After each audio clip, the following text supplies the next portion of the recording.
Hola, muy buenas tardes. ¿Cómo están? Bienvenidos a este segundo conversatorio de Sí por México. Con el gusto de saludarlos, Iván Rivas. Pues platicando y dando continuidad a lo que empezamos hace 2 semanas con nuestro primer conversatorio. Y de hecho me gustaría, en el chat les vamos a poner las conclusiones del primer conversatorio que tuvimos de pacto fiscal, en donde pues lo que estamos tratando de hacer es juntos que en Sí por México Nuevo León vayamos armando una agenda ciudadana con los temas más relevantes que vemos que son problemas que estamos enfrentando en Nuevo León. Poner temas relevantes, importantes sobre la mesa y que gente experta, como nuestros panelistas del día de hoy, nos platiquen desde un punto de vista técnico qué opinan, qué podemos de alguna manera aprender para que después cuando platiquemos con los candidatos, ya sea gobernador, a diputado federal, alcaldes, a diputados federales, podamos preguntarles sobre este tema y podamos preguntarles de una manera informada, con este tipo de conclusiones como las que vamos a compartir en el chat y con otras enseñanzas que estamos y que podemos ir platicando. El día de hoy el tema es muy relevante y es un tema muy interesante que pues se ha platicado, se ha explorado, pero como que no nos queda muy claro a muchos que tiene que ver con lo que es el ingreso básico universal, qué es, las justificaciones y las modalidades. Y el día de hoy tenemos el honor de tener a 3 expertos en este tema, moderado por otra persona también experta en políticas públicas, en conocimientos, y me gustaría pues empezar presentándolos a cada uno de ellos. Me gustaría empezar dándole la más cordial bienvenida a la doctora Gabriela Pérez Yaraguán. La doctora Gabriela es profesora investigadora y directora regional del Centro para el Aprendizaje, Evaluación y Resultados, el CLIR, para América Latina y el Caribe del Centro de Investigación y Docencia Económicas, el CIDE. Es doctora en Políticas Públicas por la Universidad de Chicago, de la Escuela Harris, de la cual también soy egresado. De hecho, yo le echo la culpa que por ella fue que tuve el honor de poder asistir a esa universidad. Le agradezco mucho, aparte de esa convicción, por su amistad. Es maestra en Economía por la Universidad de Warwick y licenciada en Administración Pública por el Colegio de México. Ha desarrollado diversos trabajos de investigación y proyectos de capacitación en evaluación con financiamiento del CONACYT, la Fundación Hewlett Packard, el Banco Mundial, UNICEF, entre otros trabajos y proyectos de investigación. Gaby, bienvenida. Es un honor que nos acompañes el día de hoy. Muchísimas gracias, Iván. También me gustaría presentarles al licenciado Miguel Gallardo López, buen amigo, consejero, pastor nuestro en Coparmex Nacional. Cursó la licenciatura en Administración de Empresas en la Universidad Autónoma de Guadalajara, con distintos diplomados en el que destaca el realizado en la Universidad de Texas en Dallas sobre Administración Pública.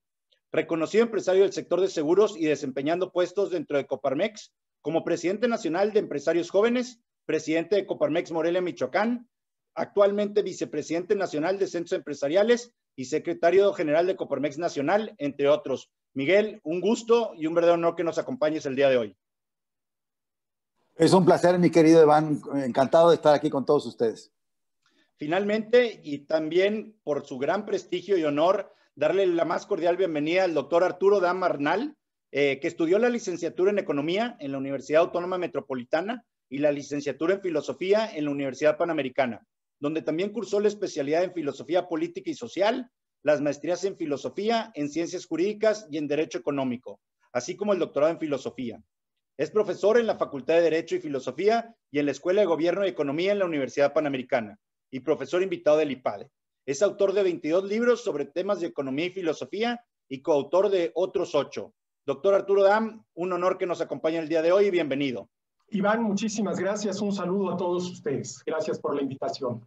Nuestro magnífico y gran moderador, que me gustaría presentar, aunque él me dijo, nada más di mi nombre, pero creo que honor a quien honor merece, Humberto Treviño Landois, egresado de Ingeniería y cursó maestría en Administración Estratégica y Finanzas en el Tecnológico de Monterrey, maestría en Ingeniería Industrial por la Universidad de Lancaster, Inglaterra, y brindó cátedra en el TEC y en la Universidad Autónoma de Nuevo León.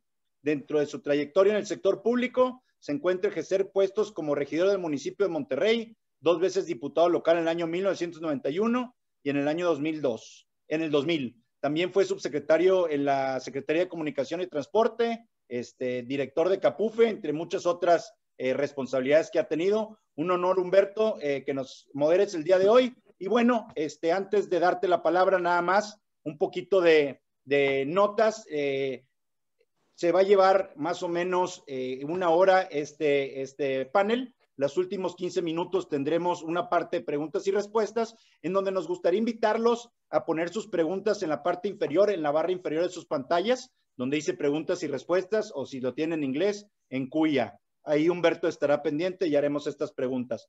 Finalmente, también en el chat les vamos a poner un formato en donde, si desean llenarlo para seguir recibiendo información de Sí por México y de todo esto, de todos estos conversatorios y de todo este movimiento, nos encantaría que nos compartieran su información. Humberto, sin más, te dejo con nuestros panelistas y un verdadero honor que todos nos acompañen el día de hoy. Muchas gracias por tu invitación y muchas gracias a todos. Bueno, pues empezamos. El primer tema que queremos tratar tiene que ver con la justificación de programas como Ingreso Básico Universal o como se llamen, programas de esta naturaleza. Yo quisiera empezar por decir de que hay quienes aseguran que esta idea del Ingreso Básico Universal se remonta tan lejos como a los textos de los humanistas renacentistas en el siglo XVI. De eso, bueno, pues es una investigación pendiente por hacer, pero de lo que sí tenemos evidencia es de que en los últimos años, particularmente en los últimos 10, pero seguramente en los últimos 40 años, en algunos países y regiones del mundo se han aplicado este tipo de políticas públicas, se han identificado de distinta manera. Algunos le llaman ingreso básico universal, otros le llaman ingreso mínimo garantizado, otros renta básica incondicionada, etcétera, etcétera. Este tipo de ideas, este tipo de conceptos, señores panelistas, ¿cuál es la justificación que se tiene generalmente para ellos? Desde el punto de vista de filosofía social o de filosofía política, ¿qué nos pudieran comentar respecto a la asociación o no de este tipo de políticas, alguna ideología en particular? Y también en el mismo tema de justificación, los críticos, los escépticos de ese tipo de políticas, ¿cuáles son los argumentos que generalmente usan? Me gustaría que empezáramos con el licenciado Miguel Gallardo, hasta por 5 minutos nos expusiera sus puntos de vista respecto a este tema en particular. Adelante, Miguel. Muchísimas gracias, Ernesto. Me da muchísimo gusto saludarnos. Muy buenas tardes. Agradezco la oportunidad de poder platicar y saludo a mis compañeros panelistas, tanto a la doctora Gaby Pérez como a mi querido amigo Arturo Dam. También saludo, por supuesto, a los organizadores, a Iván Rivas, y muy especialmente a toda la gente que nos está viendo a través de las redes sociales, esta nueva realidad en la que nos encontramos, a todos nuestros amigos de Monterrey, pero cualquier parte de la República donde estén conectados o inclusive en cualquier parte del mundo donde se encuentren. Muchísimas gracias por estar acompañándonos.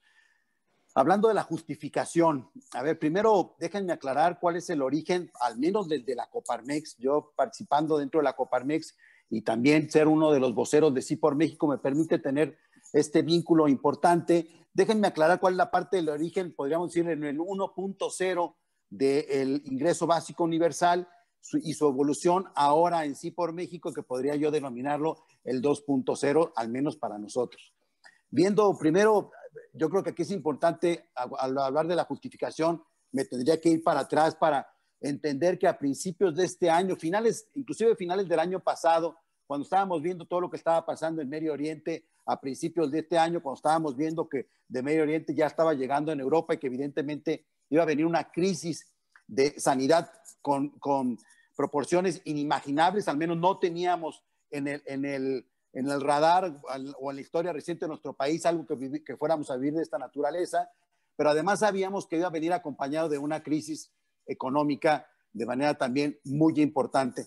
Y viendo lo que estaban haciendo otros países en diferentes partes del mundo, lo que empezamos a hacer fue trabajar a través de todo el sector empresarial.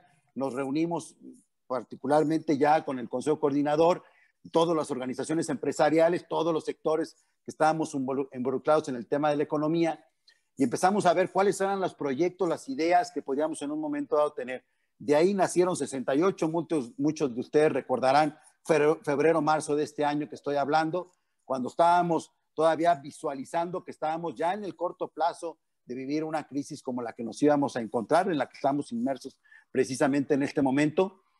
Y en ese momento también por parte de la Coparmex, viendo esta situación, generamos una propuesta que era la parte del salario solidario y que en este momento fue para nosotros como el primer inicio, al menos en este momento, que propusimos sobre, primero, lo que tenía que hacer el gobierno en un apoyo que estábamos viendo a todas aquellas empresas, a todos aquellos empleos que estaban tambaleándose y que decíamos que era muy importante que el gobierno, junto con los patrones, pudiéramos darle un salario a nuestros trabajadores para que pudiéramos pasar la parte de la crisis y en ese momento salvaguardar 19.6 millones de empleos que estaban en peligro.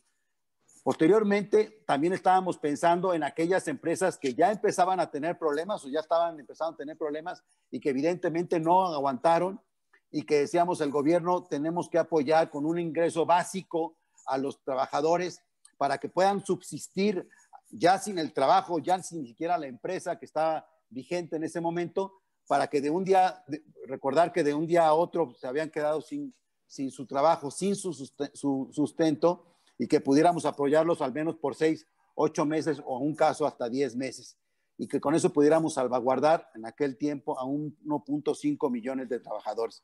Y finalmente teníamos el incentivo para desarrollar, una vez que pasara la crisis, pues íbamos a tener que volver a contratar y necesitábamos que el gobierno incentivara la parte del desarrollo de los nuevos trabajos formales y ahí tener un beneficio muy importante para todas las empresas y muy particularmente para los trabajadores. Todo este análisis que les comento es porque el mensaje que en aquel momento nos mandó el gobierno fue, si hay que ayudar a las empresas, estas serán única y exclusivamente públicas y no a las privadas. Bueno, pues ya me parece que es historia lo demás, lo que hemos vivido con este gobierno y ahí me conecto con el 2.0 que además debo decir, no solamente una respuesta negativa y una narrativa negativa que ha venido con todas las demás propuestas que se ha hecho a través del sector para tratar de salvaguardar la parte de los colaboradores y además una parte que debo de subrayar, lo que estábamos viendo que estaba sucediendo en otras partes del mundo, porque aquí no estábamos inventando, por cierto, el hilo negro, ¿no?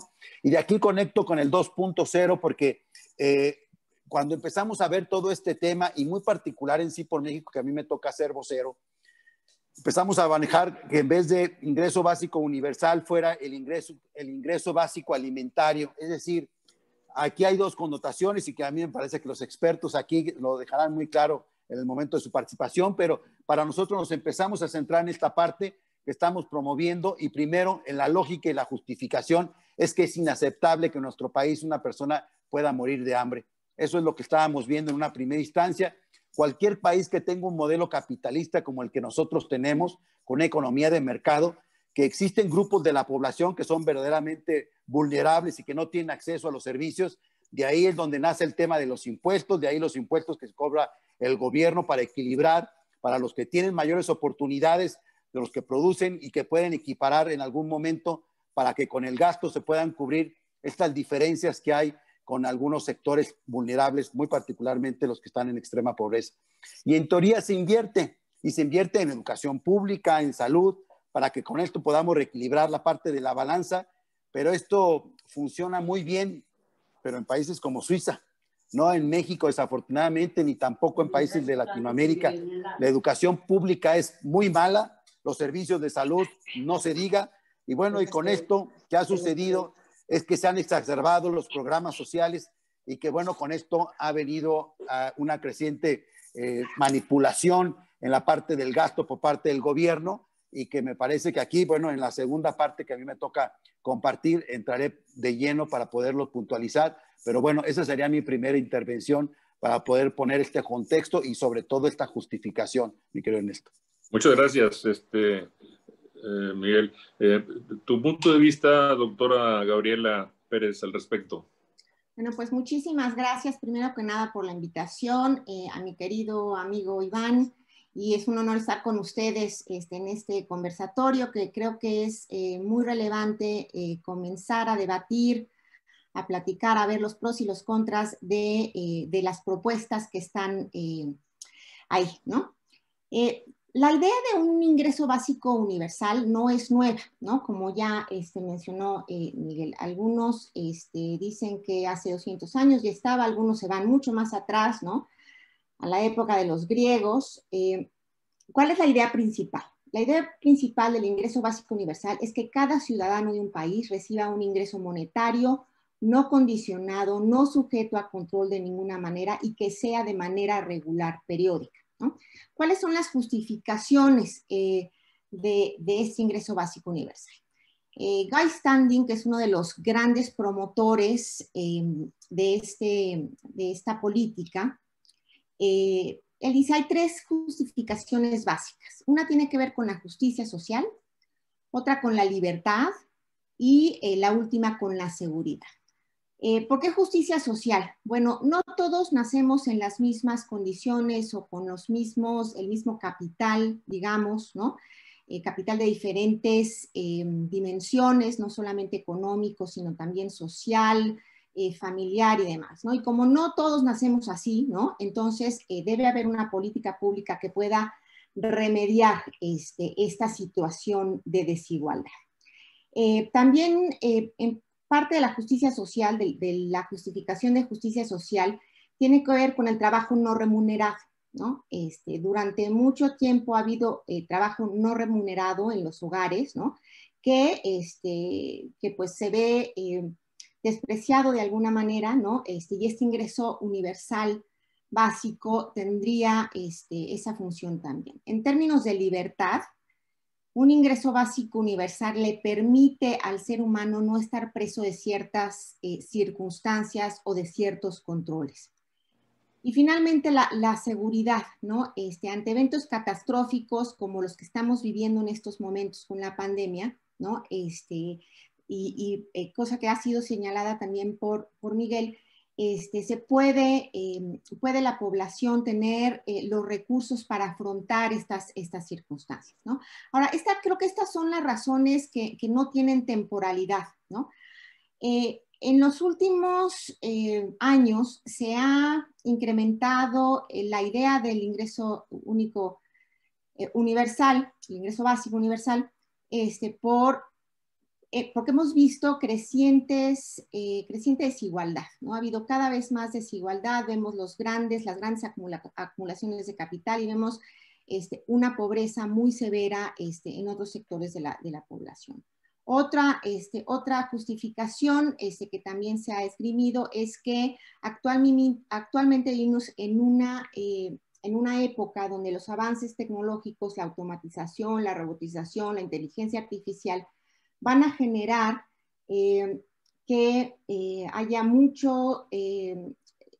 que se quiten muchos empleos, ¿no? Entonces, ¿cómo poder subsanar esta situación? Y finalmente creo que shocks externos y globales, como en el caso del COVID, son una justificación muy importante. Nos quedamos en una situación donde hay pérdida de millones de empleos y no hay respuestas efectivas en muchos casos. En el caso de nuestro país lo vemos de manera muy palpable, que no hay una respuesta suficientemente adecuada para enfrentar las circunstancias de millones de personas, sobre todo aquellas que están en mayor condición de vulnerabilidad, ¿no? Y creo que la dejaría ahí para que continuemos. Gracias. Muchas gracias, Gabriela. Bueno, Arturo, doctor Arturo Dam, a ver, entiendo de que el punto de vista que nos plantea Miguel tiene que ver con un alivio de la coyuntura. Creo que algunos países tienen programas que tienen ese tipo de justificación. Gaby, por otra parte, me parece que enfatiza el concepto de derecho. Es un derecho que tenemos, independientemente de nuestra condición, etcétera. ¿Cuál es tu punto de vista, doctor Dam, al respecto? Muchas gracias, Humberto. Bueno, antes que nada, por honestidad intelectual, yo quiero aclarar un punto. Yo estoy en contra de la redistribución del ingreso. Es decir, de la redistribución del producto del trabajo de cada quien, que eso es el ingreso, porque la redistribución del ingreso supone que el gobierno le quita a Pedro lo que por ser producto de su trabajo es de Pedro, para darle a Juan lo que por no ser producto de su trabajo no es de Juan. Y viene ahorita a colación, dado que falleció el día de ayer el famoso y muy buen economista estadounidense Walter Williams, quien tenía una definición de justicia social que a mí me gusta mucho, dice Walter Williams. Te voy a dar mi definición de justicia social. Yo me quedo con el producto de mi trabajo, tú te quedas con el producto del tuyo. ¿No estás de acuerdo? Entonces, por favor, dime qué porcentaje del producto de mi trabajo te corresponde y por qué. Y es ahí donde entramos en la discusión. Ahora, aclarado esto, me queda muy claro que el gobierno va a seguir redistribuyendo. Hoy en día, gobernar se ha vuelto sinónimo de redistribuir. Basta analizar, por ejemplo, los presupuestos de egresos de los distintos gobiernos, comenzando con el presupuesto de egresos de la Federación, del gobierno mexicano, y pues prácticamente 2/3 partes, ¿sí?, del gasto es lo que se conoce como gasto social, gasto redistributivo. Entonces, esto me queda muy claro, y aterrizando, vamos a decirlo así, en el nivel de la realpolitik, la pregunta que yo me hago, ¿cuál es la manera más eficaz de redistribuir el ingreso? ¿Sí? Aceptando que el gobierno va a seguir redistribuyendo. A mí me parece que quienes estamos en contra de la redistribución del ingreso, luchar abiertamente en contra de la misma es una batalla que hoy por hoy tenemos perdida. Entonces yo creo que hay que centrar la atención en cuál puede ser una manera más eficaz de redistribuir el ingreso a favor de quienes más lo necesiten, a favor de quienes más lo necesiten. Ahora, lo que decía Miguel Gallardo, estoy totalmente de acuerdo, y en su momento inclusive escribí un par de artículos al respecto con relación al salario solidario, que es algo meramente coyuntural. A ver, a partir de abril, el gobierno le prohibió a muchas personas trabajar por el cierre parcial de la economía. Entonces, si el gobierno te prohíbe trabajar, yo creo que tiene una obligación ética que debería de ser legal de echarte la mano, ¿sí? Y es ahí donde entraría el concepto de Miguel del salario solidario, que estaba muy bien estructurado porque era solidaridad entre los trabajadores, los patrones y el gobierno, y además diferenciado entre quien ganaba entre 1 y 3 salarios mínimos, de ahí para arriba, y no era una imposición del gobierno, sino una propuesta que hizo Coparmex, ¿sí? Ahora, ya el ingreso universal, sí, básico, ahí sí es donde creo yo que se tiene que discutir. A ver, básico, ¿para qué? ¿Para satisfacer nada más las necesidades de alimentación? Porque hay otras necesidades, dos muy importantes, por ejemplo, la educación y también la atención médica, ¿no? Que dicho sea de paso, son los que yo considero los 3 pilares del capital humano: la alimentación, la educación y la atención médica, ¿no? Y la atención médica. ¿Sí? Entonces, ¿qué entendemos aquí por básico? Ese ingreso, ¿sí?, tendría que ser suficiente para que la persona, porque es un personal, es por persona, satisfaga correctamente qué necesidades. ¿Sí? Eso. Luego, donde yo sí digo, a ver, universal a todos. Le vamos a garantizar un ingreso básico universal a todos, absolutamente a todos, desde el más rico hasta el más pobre. Hombre, uno de los argumentos es que por el simple hecho de ser miembro de una sociedad tienes ese derecho. Ahora, a ver, aquí vamos a otro tema muy interesante, que es un derecho, porque muchas veces confundimos necesidades con derechos. Y hay quien cree que ahí donde hay una necesidad, automáticamente surge un derecho, y como el derecho de alguien supone la obligación de alguien más de hacerlo valer, nos metemos en serios problemas. Y un último punto, nada más para iniciar esto, el tema de la desigualdad y la pobreza. A ver, a mí lo que me preocupa y me preocupa mucho es la pobreza, no la desigualdad. Voy a poner un ejemplo. Vamos a suponer que del país, de México, se van todas las familias menos la más pobre. ¿Se acabó la desigualdad? Pero la pobreza sigue igual.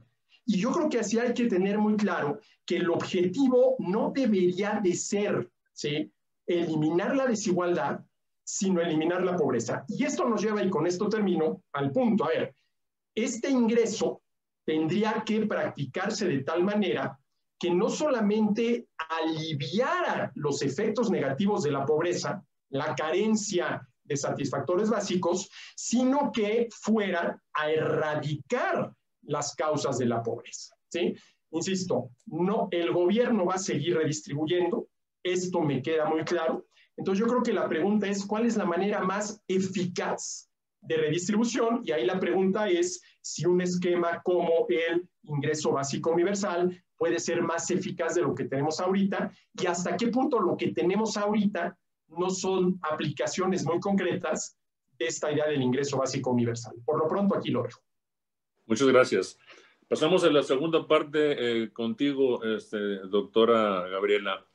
A ver, en el tema de ingreso básico universal también se dice, oye, es que hay modalidades, hay variantes respecto a la universalidad, hay variantes respecto a la temporalidad, hay variantes respecto a la forma de pago, hay variantes respecto a una determinada región, inclusive una determinada actividad. ¿Qué podemos hablar de las modalidades del ingreso básico universal para ir entendiendo el concepto y aclarando las cosas? Adelante, Gabriela. Muy bien. A ver, el ingreso básico universal es una idea, ¿no? Y es un ideal. No hay ningún país en el mundo que aplique como tal con esas características de universal, ¿no? Periódico y un monto mínimo a todos los habitantes de un país. Existen casos como Alaska, por ejemplo, en que sí se reparte de la renta del petróleo, ¿no? Se reparte a todos sus ciudadanos, pero es un caso, y creo que hay una provincia en China también que lo hace, ¿no? Pero en realidad es un ideal. Entonces su implementación obviamente pues es menos limpia que un ideal, ¿no? Más compleja. Y se tienen que tomar decisiones de acuerdo a las restricciones que existen y a las instituciones que están establecidas. Entonces, si vamos por la universalidad, ¿es a todos? Entonces le vamos a dar lo mismo al señor Slim que al señor que pide limosna en la esquina, ¿no? Pues esto no sería justo, ¿no? Estamos de acuerdo. Entonces, en realidad,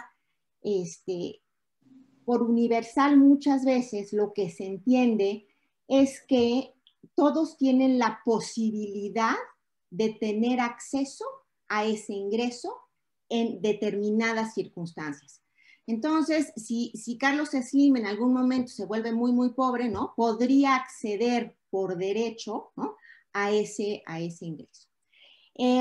Lo que hemos tenido en muchos casos en la aplicación de programas sociales son programas que focalizan, ¿no? a las personas, por ejemplo, en pobreza, como lo hacía Progresa, por ejemplo, ¿no? Lo que se llama en inglés means tested, ¿no? Entonces, vamos a fijar un conjunto de características, ¿no? Y las personas que cumplan con ese conjunto de características, ellas son las que reciben. Eso también aplicaría, por ejemplo, a los seguros o el ingreso por desempleo, ¿no? Tú te quedaste, ¿no? Desempleado y ganas de tal a tal, o ese es tu ingreso, entonces lo recibes, ¿no? O por edad, ¿no? En México tenemos el programa para adultos mayores, ¿no? Donde todos los adultos mayores de 65 o de una determinada edad reciben eso. Pero ¿cuáles son las condiciones ahí? Tienen que estar inscritos en el Instituto Mexicano de Seguro Social o, ¿no? Tienen que estar inscritos en una lista, ¿no? que el gobierno hizo. Pero los que no cumplen con estas dos características, si tienen más de 65 años, esos no van a recibir ese ingreso. Entonces, no podríamos decir que cumple con mínimamente las características. Se han realizado también, por ejemplo, existe el caso del Negative Income Tax, que de hecho su primer proponente fue Nixon, y no se aprobó, ¿no?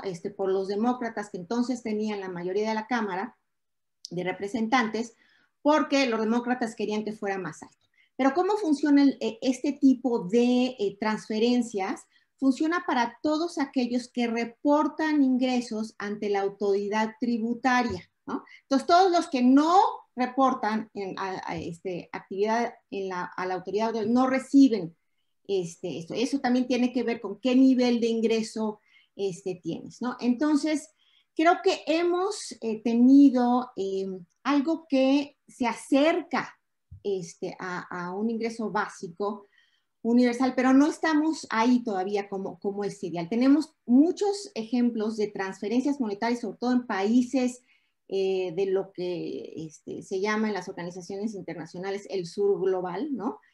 transferencias monetarias condicionadas o no condicionadas, ¿no? Focalizadas o no focalizadas, temporales, ¿no? Muchas veces, que también depende de, y ahí es donde también hay un problema para su implementación, ¿no? De algo mucho más universal, mucho más como derecho, es que los gobiernos que los instrumentan se benefician políticamente de ellos, ¿no? Al no estar establecidos claramente como derechos y no ser permanentes. Entonces, si quieres, Humberto, la dejo aquí para que sigamos la... Muchas gracias. Nomás antes de darle la palabra a Miguel, un comentario sobre lo que nos comentas, Gaby.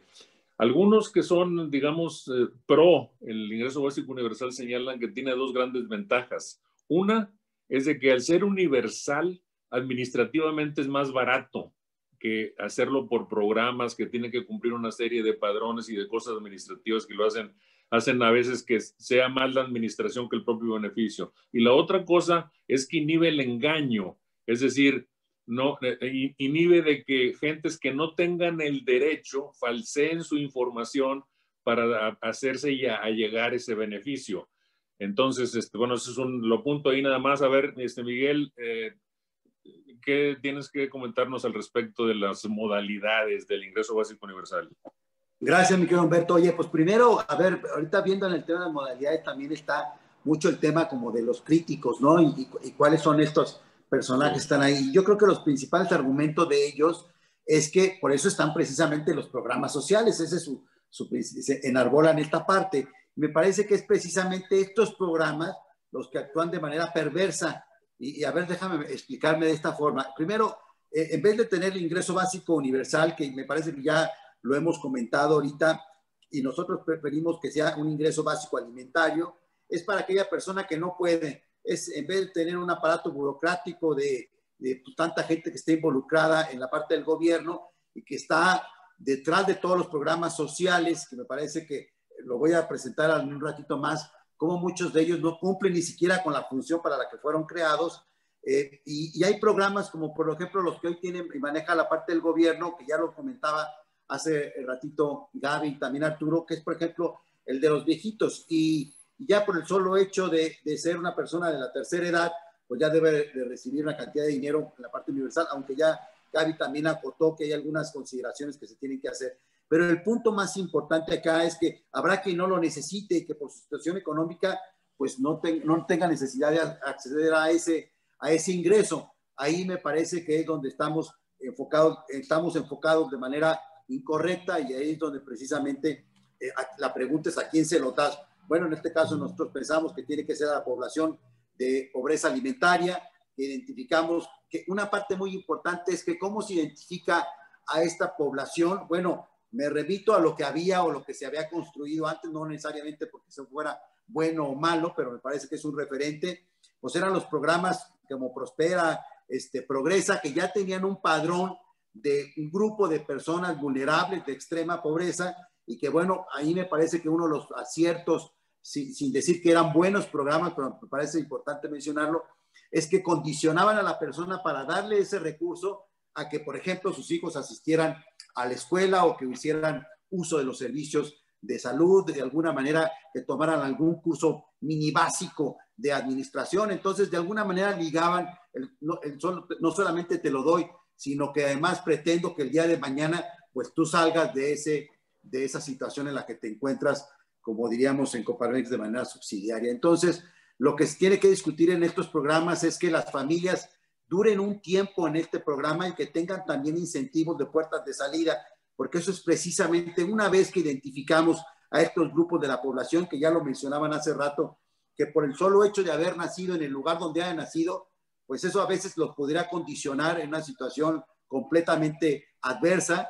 Bueno, pues que tengan este ingreso básico alimentario, pero que les permita de alguna manera estar ahí de una manera no permanente, sino durante un periodo acompañado de otras estrategias para que después pues, se pudiera estar revitalizando esta situación. Ahora, yo creo que un aporte que es muy importante en la parte de lo que el gobierno ha destinado, de la cantidad de los recursos que ha metido en la parte de los programas sociales, aquí hay un dato ilustrativo que me parece que pues, es como referente y solamente para identificar las buenas o malas decisiones que de repente el gobierno toma.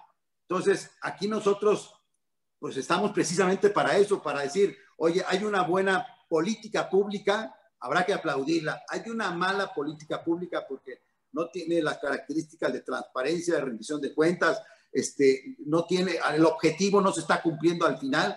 A ver, si hay un gobierno que ha destinado miles y millones de recursos para abatir la pobreza, la respuesta es porque ha crecido. Si hemos destinado tantos recursos como nunca antes en la historia. Y bueno, aquí me parece que son decisiones. Y permítanme ilustrarlo de la siguiente manera. Si hay algo representativo de este gobierno en lo que metimos mucho tiempo, fue en el avión presidencial. Este avión que cuesta 130 millones de dólares. Bueno, una parte muy importante en el tema del avión presidencial es que cuando se canceló el nuevo aeropuerto de la Ciudad de México, en Texcoco, tuvimos una pérdida de 5,652 millones de dólares. Es decir, tuvimos aquí 40 aviones para podernos medir peras con peras o manzanas con manzana, 40 aviones por esa sola decisión, amén del pésimo mensaje en el tema de confianza que mandamos al mundo entero. El tema de Dos Bocas, que fueron 8,000 millones de dólares, que vamos en contra de lo que se firmó en el Acuerdo de París, que vamos en contra de la Agenda 2030, que vamos en contra de, pues, el propio TEMEC, ¿no? Ahí tenemos, para poderlo poner en términos de aviones, representan 80 aviones. Y por cierto, fuera poco, en el último documento que me tocó leer, sin ser tan específico, pero de las últimas resultados que dio Pemex, había una pérdida de 600,000 millones de pesos, que daba por concepto 230 aviones, para ponerlo en este mismo rubro, ¿no? Es decir, okay, en estas 3 decisiones tenemos 350 aviones. Entonces, ¿qué quiere decir esto? Que las decisiones tienen un impacto muy importante y que a veces estamos enfocándolas y mandando mensajes muy equivocados, y que aquí me parece que eso es parte de lo que el día de mañana la propia historia tendrá que juzgar, y que hoy en este preciso momento los números están ahí, no mienten. Entonces, esa sería mi participación en este momento. Ok, muchas gracias.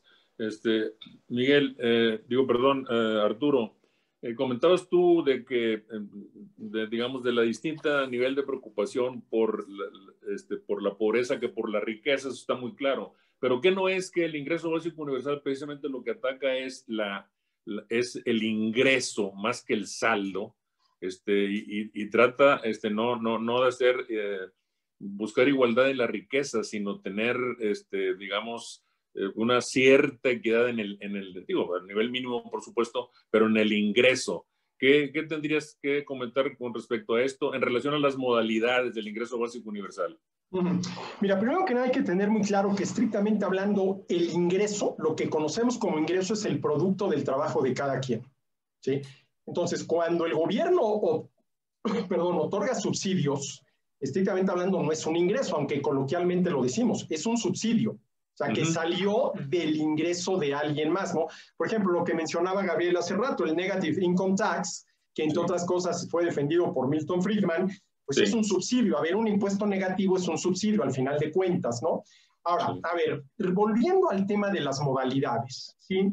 Puede ser universal, sin condiciones y para siempre, lo cual yo creo que sería un error, por más que esa sea la idea. Entonces, tendría que ser focalizado a quien realmente lo necesite, ¿sí? Condicionado a una serie de conductas que pudieran llevar a que esa persona llegue el momento en el cual ya no necesite de ese ingreso garantizado por el Estado, y también tendría que ser temporal, Pero más allá de discutir esto, creo que si se llegara a aplicar tal cual lo que se entiende por ingreso básico universal, tendría que ir acompañado por otra serie de medidas que le tendríamos, por ejemplo, que exigir al gobierno. Y déjame ponerte una relacionada con la educación, ¿no? A ver, una cosa es que el gobierno, no voy a hablar del Estado porque eso es algo muy abstracto, voy a hablar en concreto del gobierno, garantice la educación de todo aquel, ¿sí?, que tenga que educarse, Y otra cosa, Humberto, es que se vuelve el educador.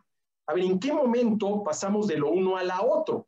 El ejemplo que yo pongo, pues es el de mi familia. A ver, yo garanticé, porque yo pagaba las colegiaturas, la educación académica de mis hijos, pero yo no les daba clases de química, física y biología, ¿sí?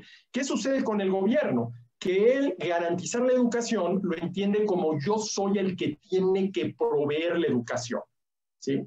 ¿Por qué no empezar a pensar otras posibilidades? A ver, tu gobierno no vas a renunciar, artículo 3º de la Constitución, a tu responsabilidad.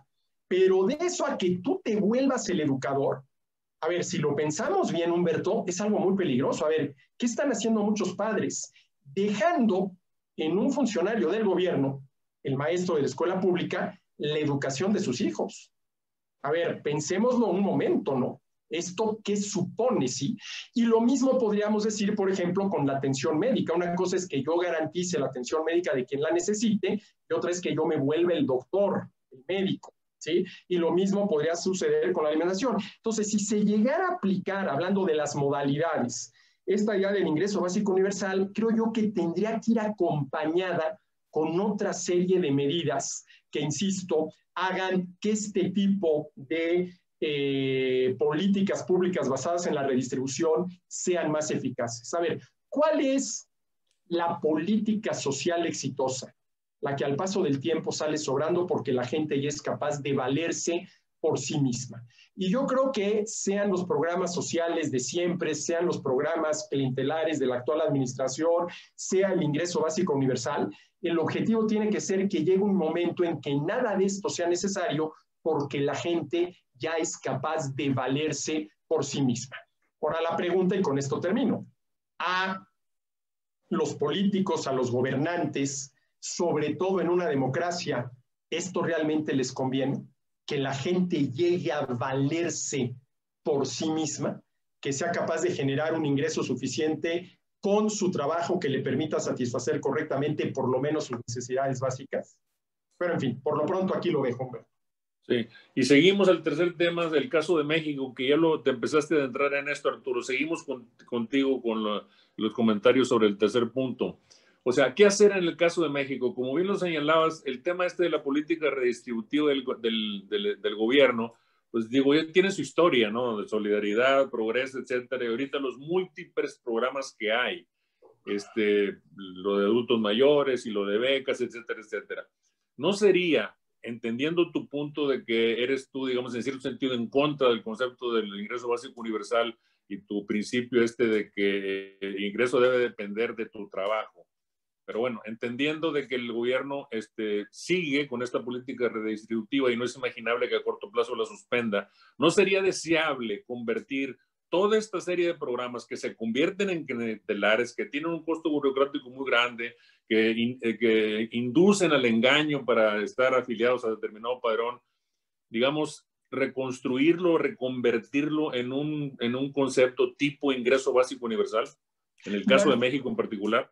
Yo creo que sí, Humberto, y sería más eficaz. Yo creo que sería más eficaz. Lo que decía Gabriel, en eso estoy totalmente de acuerdo. A ver, dales el dinero en efectivo a las personas. Olvídate de tantos programas, ¿no?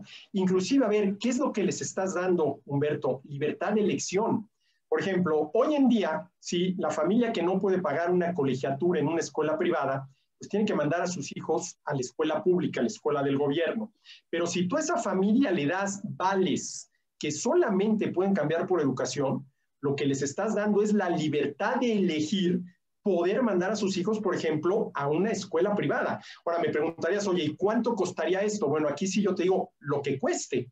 Pero claro, para lo que cueste, hay que comenzar por revisar a fondo, y esto nos lleva al tema de la reforma fiscal pendiente, en qué gasta el gobierno, cuánto gasta el gobierno y cómo gasta el gobierno.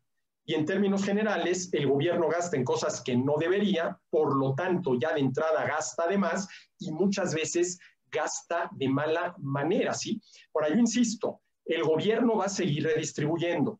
Hoy gobernar es sinónimo de redistribuir. ¿Cuál es la manera más eficaz de hacerlo? ¿Qué entiendo yo por eficaz? Que realmente vaya a erradicar las causas de la pobreza. Ahora, el problema es que las causas de la pobreza son muchas y muy complejas. ¿sí? Porque de entrada, dirías, es la incapacidad de la gente para, gracias a un trabajo propio, ¿sí?, generar un ingreso suficiente. Pero, por ejemplo, eso no depende nada más del capital humano, de los conocimientos, habilidades y actitudes de las personas. Se necesita también tener toda una serie de elementos, ¿sí?, sin los cuales pues ese capital humano no se puede explotar. Déjame ponerte un ejemplo muy claro. El famoso dicho: ¿quieres que tu hijo coma todos los días de su vida? No le regales un pescado, enséñale a pescar. Ah, bueno, a todo dar. Ya sabe pescar, nada más que no tiene lancha, no tiene caña de pescar, no tiene red, no tiene lago.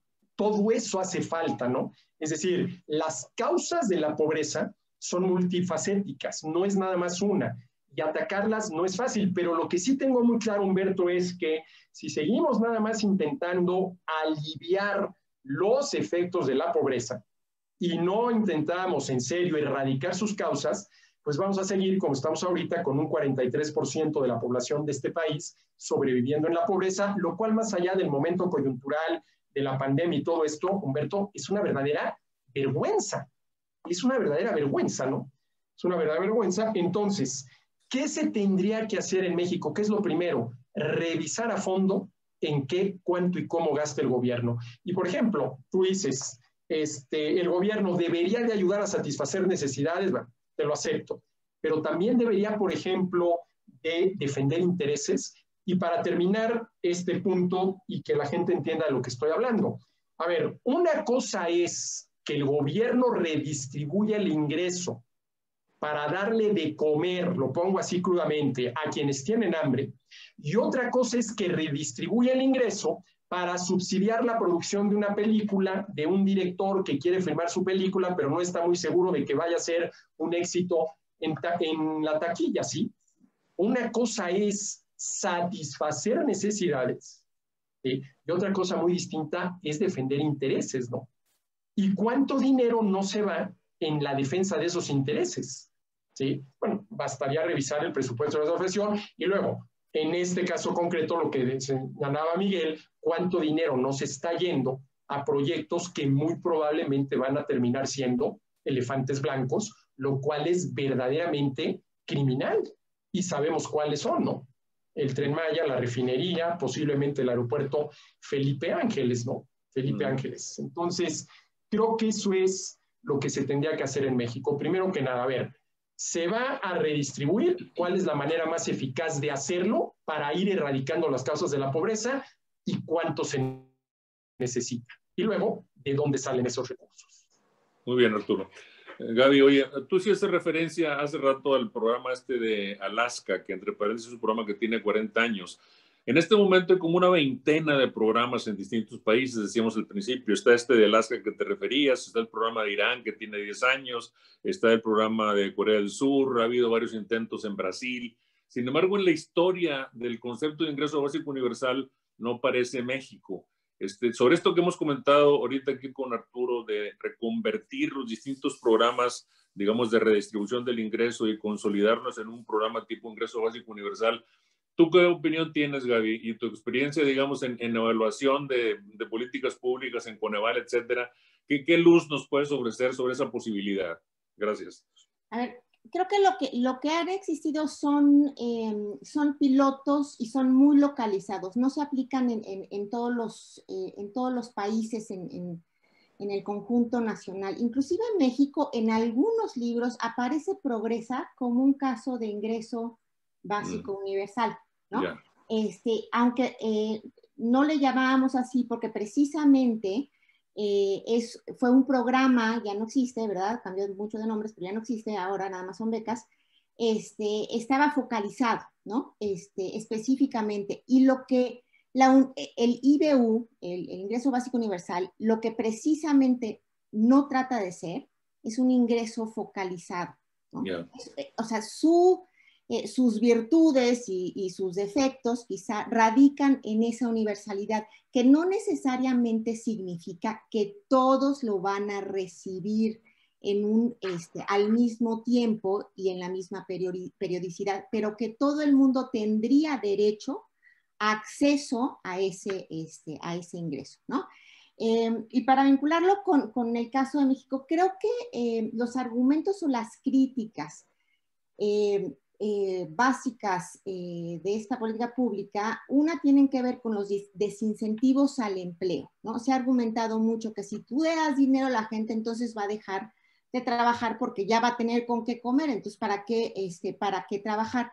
Sin embargo, las evaluaciones que se han hecho, y se han hecho evaluaciones aleatorizadas, indican que no es cierto, ¿no? Que la gente por tener un ingreso que le ayuda a vivir, no fomenta el desempleo, ¿no?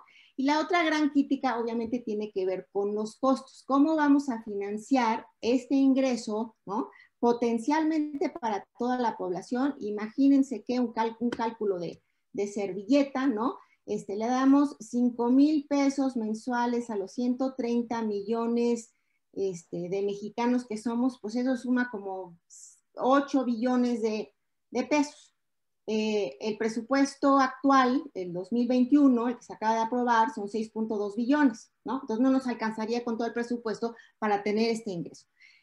Pero como sabemos, la universalidad no necesariamente significa que se lo demos a todos todo el tiempo, ¿no? Pero ¿de dónde vienen los recursos? ¿No? ¿De dónde vendrían, en el caso de México, los recursos? Sí tendría que haber un mejor sistema tributario. O sea, sabemos, ¿no?, que México, con respecto a otros países, ¿no?, recaba muy pocos impuestos todavía, ¿no? Y si vivimos en este pacto social, ¿no?, me parece que entonces todo el mundo debería contribuir, ¿no?, de manera equitativa. Y hay empresas que todavía no pagan impuestos de absolutamente nada, ¿no? Y no estoy hablando de los informales, ¿no?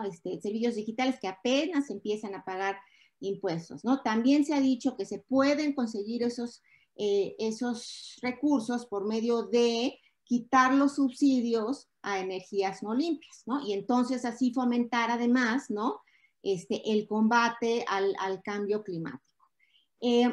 Yo creo que para pensar en un ingreso básico universal, una política de este tipo, tenemos que pensar en la factibilidad técnica y en la factibilidad política. Por factibilidad técnica es qué tan probable es que podamos instrumentar de una manera clara y transparente esta transferencia de recursos, ¿no?, a quien decidamos o con las condiciones que decidamos que tengan. Necesitamos una identificación clara de esos mexicanos. Desafortunadamente en México durante mucho tiempo se ha tratado de generar un padrón único de beneficiarios, ¿no? Progresa tenía un padrón muy bueno, ¿no?, y hacían una labor extraordinaria, pero los demás programas sociales, ¿no?, siempre ha sido una vaina tener un padrón y que además ese padrón sea fiable y sea un padrón que sea actualizado en el tiempo. Entonces es una gran problemática. ¿Por qué no se lo ha solucionado en México? Porque ¿cuál es el incentivo, ¿no?, de los políticos de tener ese padrón? Pues no hay mucho incentivo, porque si sabemos que creamos algo de manera más universal, ya no hay raja que puedan obtener de ahí, porque cada programa social en cada administración, en cada gobierno, ¿no?, implica que hay algo que ganar con el hecho mismo de hacer programas sociales, ¿no? Ganar por popularidad, ganar votos. Entonces, si hacemos esto algo universal, transparente, ¿no?, entonces ya no me voy a poder beneficiar en mi popularidad, en el voto, si lo hago así, ¿no? Entonces, creo que esas dos tipos de factibilidades, ¿no?, la política y la técnica, tienen que considerarse las cuestiones particulares en México para visibilizar la posibilidad de tener una política de este tipo. Muy bien. Pues Miguel Gallardo, tu punto de vista sobre el caso México, que ya se ha comentado en las rondas anteriores, pero precisando qué tienes que compartirnos. Miguel. Perdón. Aquí se me olvida, ya. Muchas gracias. A ver, la parte del caso México, y les voy a pedir, por ahí mandé una lámina, a ver si me ayudan ahorita a ponerla, pero me parece importante mencionarles que a ver, de Sí por México, que es la propuesta que nosotros hemos venido haciendo a través del ingreso básico alimentario, tuvimos una reunión recientemente con los partidos que le dijeron sí a la agenda que nosotros propusimos, que tiene que ver con 6 puntos de la agenda y en una muy particular que tiene que ver con este asunto, que fue el día 10 de noviembre. Entonces, primero, lo que tenemos que saber es que esto tiene que pasar. No sé si se pudiera ver la manera de ampliarlo tantito, si lo pudiéramos hacer un poquito más grande. Ahí está, perfecto. Entonces, la parte importante aquí es que nos sentamos con la parte de los partidos políticos el 10 de noviembre, hace unos par de semanas, y bueno, presentándole la agenda de Sí por México. Y luego la pregunta que nos hacían es, bueno, ¿y de dónde sacaríamos, por ejemplo, para este tema del ingreso básico alimentario el dinero? Entonces, esta tablita me parece que puede quedar muy claro, y para aquellas personas como yo que no ven muy bien y además no está muy legible, pues permítanme, créanme en lo que les voy a decir, ¿no? Y voy a empezar desde abajo, en la parte izquierda, donde dice 30,591 millones de pesos. Ahí tiene que ver con las prestaciones adicionales a la parte laboral, la parte del gobierno. Estos 28,930 millones tiene que ver con el tema de Sembrando Vida, que es el programa que tiene el gobierno federal.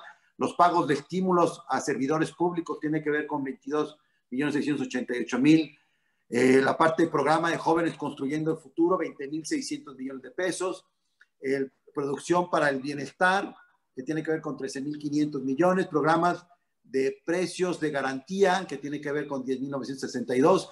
Y la parte de las universidades Benito Juárez, programas de microcréditos y los cajeros para el bienestar, 11,133. Es decir, de estos programas que son insignia de parte del gobierno federal, tenemos asignados en el presupuesto 138,403 millones de pesos.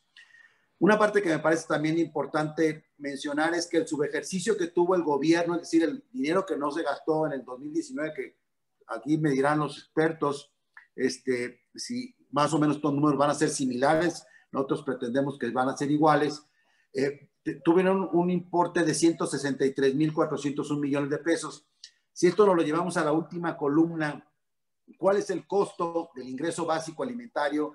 Nosotros estamos considerando que son 126,000 millones de pesos, que ahí consideramos que son 25 millones de personas que viven en extrema pobreza, al menos son los datos que tenemos, y 5 millones que tienen discapacidad o capacidades diferentes. Da un total de 30 millones de personas. Entonces, bueno, aquí lo que nosotros hemos planteado es que primero los programas, como ya se ha venido diciendo, están destinados de manera a veces perversa, porque no cumplen con el objetivo, pero claramente lo decía Gaby, así yo lo considero y lo hemos planteado, pues a veces tienen este fin electoral o tiene este fin donde le conviene al gobierno por alguna manera manejarlo, pero creemos que en el claro ejemplo, ejercicio que estamos viendo en el país, pues tiene que ver con una base que se está creando, en su mayoría, para lo que vamos a vivir en el 2021, al menos esa es la claridad que nosotros tenemos. Y bueno, pues ¿de dónde sacar? Pues aquí precisamente, ¿no? De estos programas que no tienen un objetivo real, que estén funcionando, que se estén operando de manera clara, transparente y que tengan un objetivo, pues, que esté justificado. Aquí está esta lámina que me parece que puede ser muy ilustrativa y que nos puede ayudar para decir, bueno, ¿de dónde podría salir? Pues por un lado de estos programas o en el otro la parte del subejercicio, pero que tenemos que atender esto, y donde estoy claramente convencido es que tiene que ser de manera temporal, tiene que ser de manera en que podamos buscar a través de las diferentes estrategias, los expertos tendrán que hacerlo, pero ¿cómo le hacemos para que la persona que entre, que esté dentro de esta situación completamente adversa por el solo hecho de haber nacido donde no hay estas oportunidades, pues tenga estas puertas de salida, porque evidentemente pues estos presupuestos no pueden ser permanentes, pero ahí tenemos una solución. Y bueno, me parece que este es el tema que a mí me toca ahí presentar en la parte de Sí por México, lo que estamos haciendo, lo que le presentamos a los partidos el día 10 de noviembre y lo que pretendremos seguir empujando pues, de aquí a la parte de las próximas ejercicios que estarán dando los diferentes estados de la República con miras hacia la parte del 2021. Ese sería, mi querido Humberto, mi participación ahorita. Muy bien. Pues muchísimas gracias. Pues ya cumplimos la hora en este foro. La verdad que estuve viendo aquí si había algunas preguntas. No las hay. ¿Ha sido alguna pregunta específica para compartirlo? Yo creo que si lo hubiera, los que participaron en el foro tienen la forma de hacernos llegar alguna pregunta que quisieran plantear. También se les va a llegar a hacer un resumen del diálogo que hemos tenido. Y yo creo que para concluir de mi parte, igualmente comentarios finales, ahorita abrimos el espacio para que ustedes los den. Yo creo que el tema de ingreso básico universal es todo un tema. Yo creo que yo me congratulo de que Sí por México lo haya propuesto como un tema de la agenda, ahora en su versión 2.0, pero al fin el tema ahí está. Yo creo que es un tema que está en la cartelera del mundo, en el tema de las propuestas de agenda política en distintos lugares. Ya en México también ha surgido se ha discutido en la Cámara como idea, hubo un candidato presidencial que lo propuso en las elecciones pasadas, los partidos políticos tienen interés en esto, etcétera. De tal manera que es algo que hay que seguir explorando.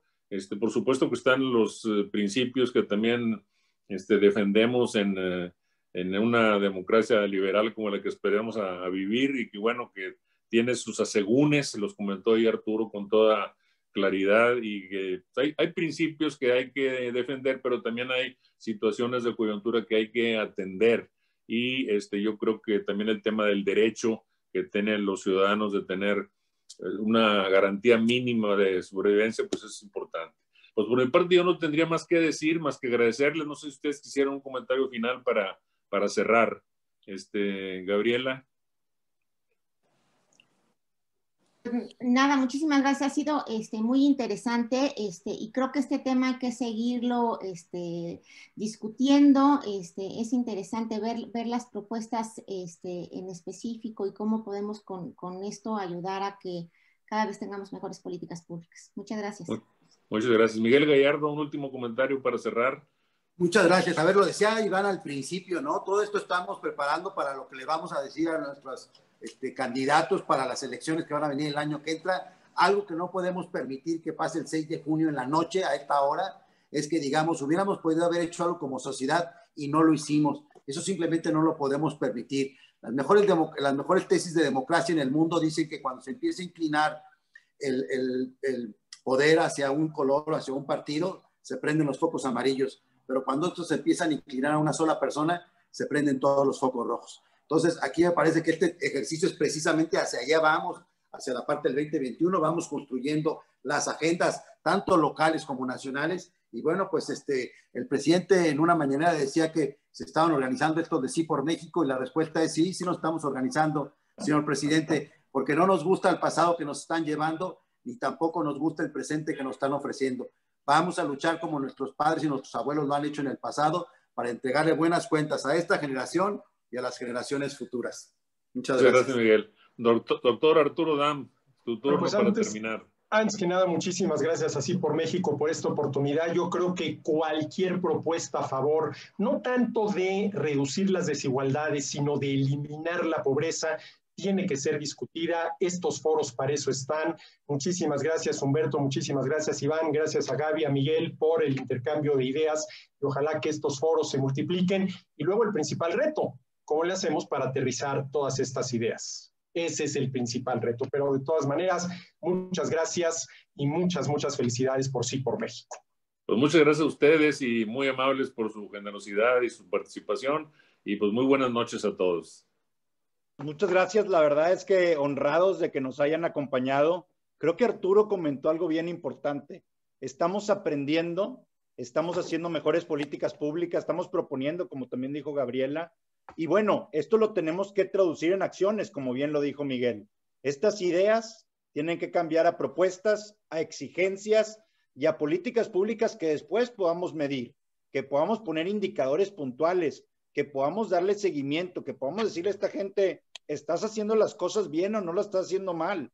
Oye, si no las estás haciendo bien, pues para eso está la reelección, para eso están las diferentes formas en que las instituciones nos dan la posibilidad de alguna manera, cómo poder realmente darle esa certidumbre o poder exigirle a los gobernantes que la ciudadanía esté exigiendo ciertas cosas y que ellos se deben a nosotros. Creo que esa es la agenda que estamos construyendo. Me gustaría nuevamente invitarlos a llenar el formato en donde le estamos pidiendo sus datos para invitarlos a los siguientes conversatorios, para pasarles o compartir el resumen de este conversatorio y finalmente, antes de despedirme, invitarlos al tercer conversatorio que vamos a tener el día 17 de diciembre a las 6 de la tarde, que vamos a hablar sobre el transporte urbano, el papel del Estado en los servicios concesionados. Y bueno, pues es un tema muy relevante en todo el país, pero principalmente en Nuevo León. Tenemos un transporte público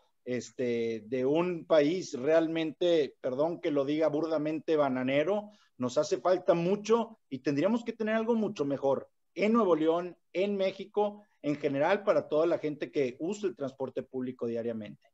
Yo con esto no tengo más que agradecer. Humberto, de verdad, muchas gracias. Gaby, un placer saludarte y verte de nuevo. Miguel, muchísimas gracias por este apoyo. Arturo, un verdadero honor. A todos los que se conectaron, muchísimas gracias. Gracias por estar interesados en que juntos armemos una agenda ciudadana, en que pongamos todos estos temas técnicos para exigirle a los candidatos. Nos seguimos viendo en nuestros conversatorios y los seguimos invitando a participar en Sí por México. Y bueno, al final es participar, informarnos, salir a votar, invitar a otra gente a involucrarse. Muy buenas noches y muchas gracias a todos. Muchas gracias. Muchas gracias, buenas noches. Buenas noches. Arturo, Gaby, Humbert, mi querido Iván. Gracias. Hasta luego. Gracias, cuídense. Cuídense mucho ustedes también.